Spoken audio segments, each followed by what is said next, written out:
Depuis que j'ai commencé à m'impliquer en politique pour l'indépendance du Québec et pour des institutions démocratiques qui nous ressemblent, j'ai commencé à comprendre un peu par la bande certains autres enjeux que je connaissais mal au départ, dont entre autres certains enjeux féministes.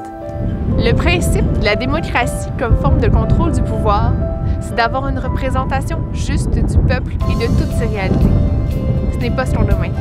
Quand le travail des femmes, qui sont en majorité dans le secteur de l'éducation, la santé et socio-communautaire, est pris pour acquis et dévalorisé par des politiques comptables, quand les investissements ainsi que les coupes budgétaires sont votés à majorité par des hommes et que les politiques d'austérité créent un écart de plus de 7 milliards entre les hommes et les femmes, il est clair que la parité au pouvoir, c'est bien plus qu'une question de symbole.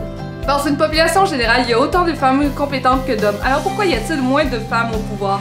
Comme dans toutes les sphères de pouvoir, en politique, il y a certaines forces qui privilégient certaines formes de leadership par rapport à d'autres.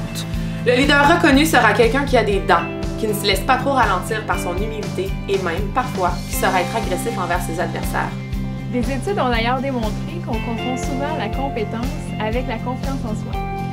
Mais un bon leadership, ça peut prendre plusieurs formes qui sont complémentaires.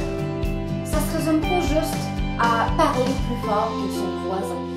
C'est aussi l'écoute, la recherche de consensus, ou encore savoir maintenir l'esprit de solidarité dans une équipe.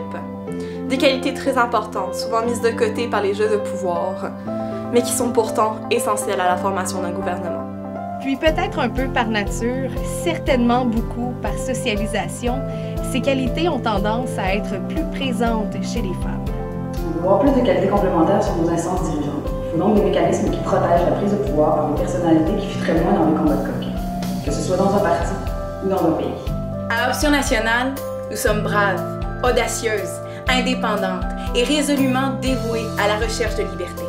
On est des femmes qui croient encore que la politique peut être belle, qu'on peut bâtir une alternative basée sur l'authenticité, le courage et la clarté du message, malgré toute la morosité qui nous entoure.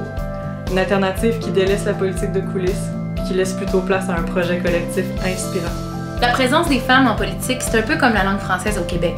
C'est le rôle de nos institutions de protéger notre espace. Car si on ne s'en occupe pas, les forces politiques du monde les font régresser. Mais pour que nos espaces soient protégés, nous avons des combats à mener. Et pour gagner, nous devons le faire collectivement, parce que ça aussi, c'est une question de liberté.